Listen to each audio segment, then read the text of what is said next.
e eu quero que você preste muita atenção na nossa conversa de hoje com a doutora Beatriz, porque nós vamos falar da importância da fonoaudiologia na terceira idade. Você já reparou que muitas vezes você conversa com uma pessoa mais idosa, dá a impressão de que a clareza das palavras já não é mais tão latente como quando nós somos mais jovens. Mas existe uma forma de melhorar isso. Aliás, existem várias formas, né, doutora? Obrigada, Exatamente. Doutora querida, você está com a gente. Obrigada. Estávamos com saudade já. Muito obrigada pelo convite. Doutora, eu nunca tinha pensado nisso, que na verdade a fonoaudiologia ela pode ajudar, auxiliar a pessoa a falar melhor mesmo, eu posso dizer isso? Doutora? Na verdade o idoso começa com comprometimento auditivo.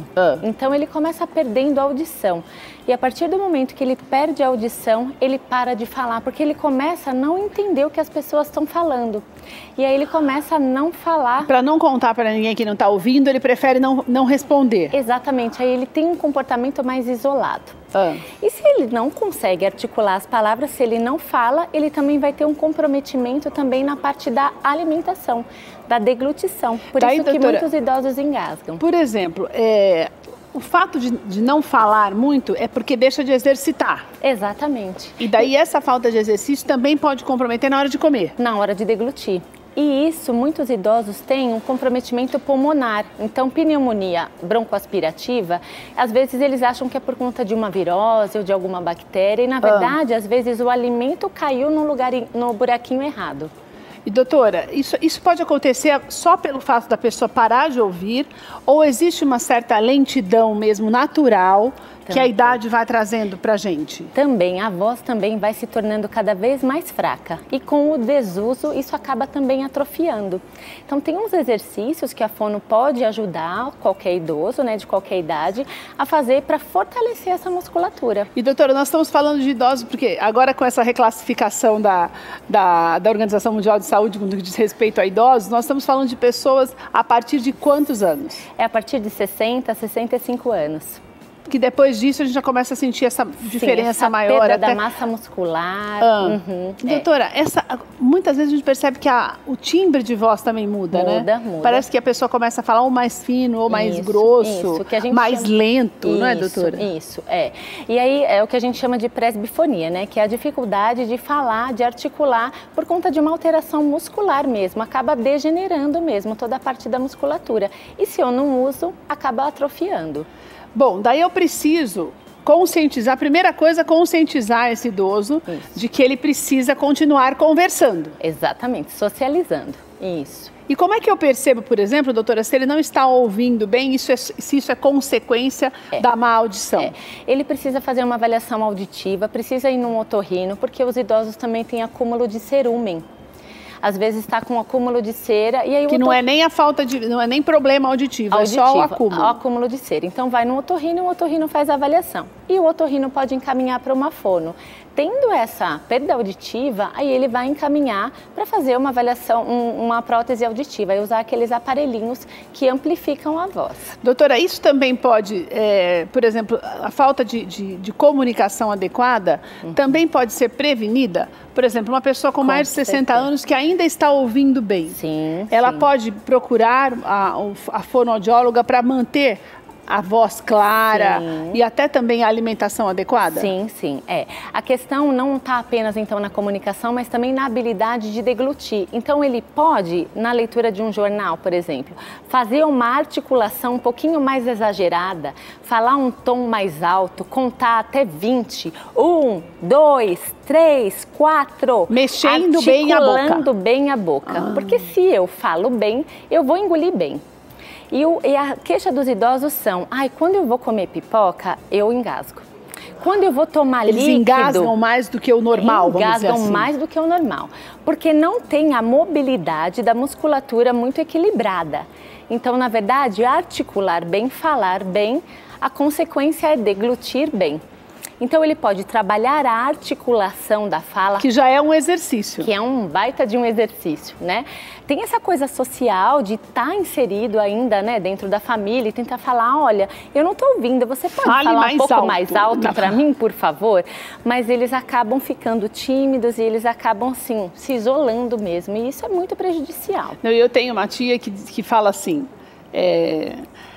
não é que eu não estou ouvindo direito, é que está todo mundo falando ao mesmo tempo, então é muito confuso, não consigo prestar atenção em todo mundo. Mas é porque não está ouvindo. Não está ouvindo direito. Se estivesse ouvindo, estaria ouvindo um pouquinho de cada coisa que fosse, né, doutora? Exatamente. Mas, assim, quanto mais isolada ela ficar, mais difícil vai ser para ela processar tudo aquilo que ela está ouvindo. Então, a minha dica é que tá com uma dificuldade de ouvir, fique mesmo num ambiente ruidoso e treine essa habilidade de ouvir num lugar ruidoso. Então, ouça músicas, né? Cante no chuveiro, fale alto. Leia em voz alta, né? Como você falou. Alta, exatamente. E alguns exercícios orais também para facilitar todo esse processo da deglutição e da fala. Vamos aos exercícios, então. Vamos. Então, tem o estralo de língua, que é uma coisa que todo mundo pode fazer em casa.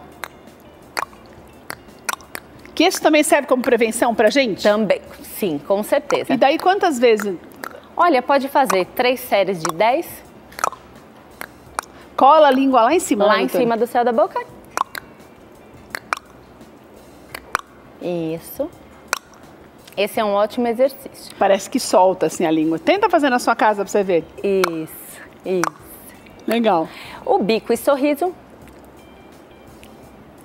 Articulando bem, porque às vezes a pessoa engole em pedaço. E ao deglutir em pedaço, cai no buraquinho errado. Vai para a via aérea em vez de ir para a via digestiva. Daí engasga. E aí engasga. Engasgou, o que o idoso pode fazer em casa quando engasga? Então, abaixa bem a cabeça, é uma manobra que facilita a deglutição daquele alimento que está parado no lugar errado. Não precisa de ajuda, então? Se ele estiver sozinho, uma das ideias é abaixa bem a cabeça, engole forte. Engole a própria saliva e tenta limpar. É uma manobra facilitadora de limpeza que a gente fala, tá? E tenta fazer múltiplas deglutições para que esse alimento vá para a via para a via certa. Isso. Se ele tiver acompanhado, o ideal é que alguém faça algumas manobras assim nas costas, aqueles tapinhas, né? Ou então faça aquela manobra atrás e dê umas puxadinhas assim na região do diafragma para tentar soltar aquele alimento que está preso, tá? Mas isso é no caso de o alimento ter parado no lugar errado, mas a minha ideia é vir aqui falar de prevenção, para não acontecer isso. Então, uma musculatura muito bem trabalhada facilita esse processo de deglutição. Doutora, falar mais lentamente também ajuda? Também ajuda. Lentamente que eu falo não é puxando, né? Mas é uma coisa mais... Uma fala mais articulada. Mais precisa, articulada. Isso. É o que a gente chama, assim, Keila, de sobrearticulação, sobrearticular.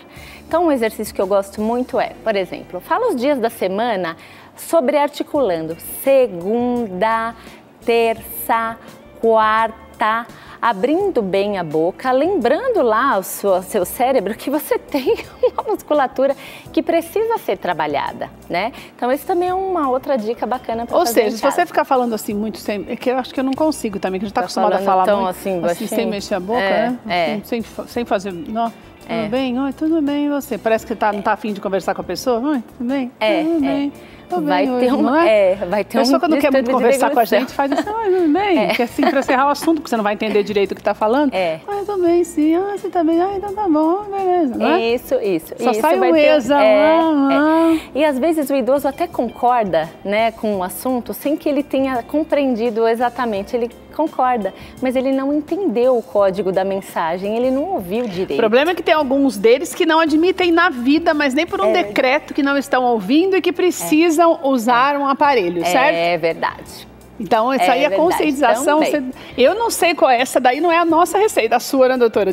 Como é que faz para conscientizar a pessoa que você ama, que você percebe que já não está te ouvindo direito? Porque a gente percebe se a pessoa não está ouvindo, né? Sim, pois é. Às vezes, se você baixar um pouquinho o tom de voz, você já percebe se a pessoa está te ouvindo ou não. Exatamente. Daí essa fase de conhecimento é você que tem que tocar exatamente no ponto certo da pessoa que você já conhece melhor do que nós. Passou dessa fase, colocou o aparelho, começa os exercícios. Isso, exatamente. E reinserindo, né, aos poucos, e fazer a pessoa fazer uma leitura, né, trabalhar memorização, raciocínio, então fazer palavra cruzada, sudoku. Tem várias estratégias que vendem assim na banca de jornal para ir estimulando não parar, mesmo o cérebro. Para a cabeça funcionar e continuar funcionando bem.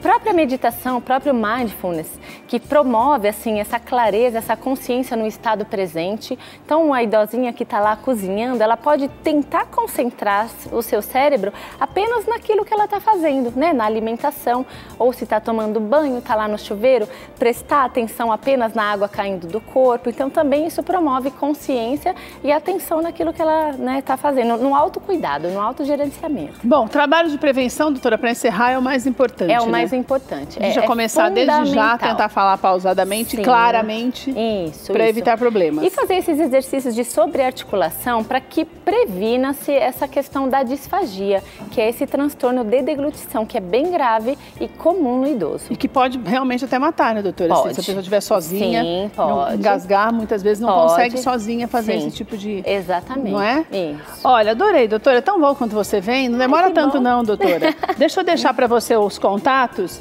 Clínica Gundson Medicina e Terapias Integrativas. Daí tem o Instagram, que é o Medicina Integrativa BR. Tem a fonoaudiologia e... Fonoaudiologia sistêmica, é sempre grandão. Fonoaudiologia sistêmica. E vou te passar também os endereços da clínica da doutora Beatriz, que é em São Roque, mas é pertinho aqui de São Paulo. Um pulinho você já está lá, na Rua Santana, número 142, salas 46 e 47. E também tem o telefone que é o 4719-6601, o 11 também, 4719-6601. Também tem o e-mail, se tiver alguma dúvida, clinicagundsel@gmail.com. Doutora, muito obrigada. Obrigada. Volta logo, obrigada viu? mesmo, obrigada.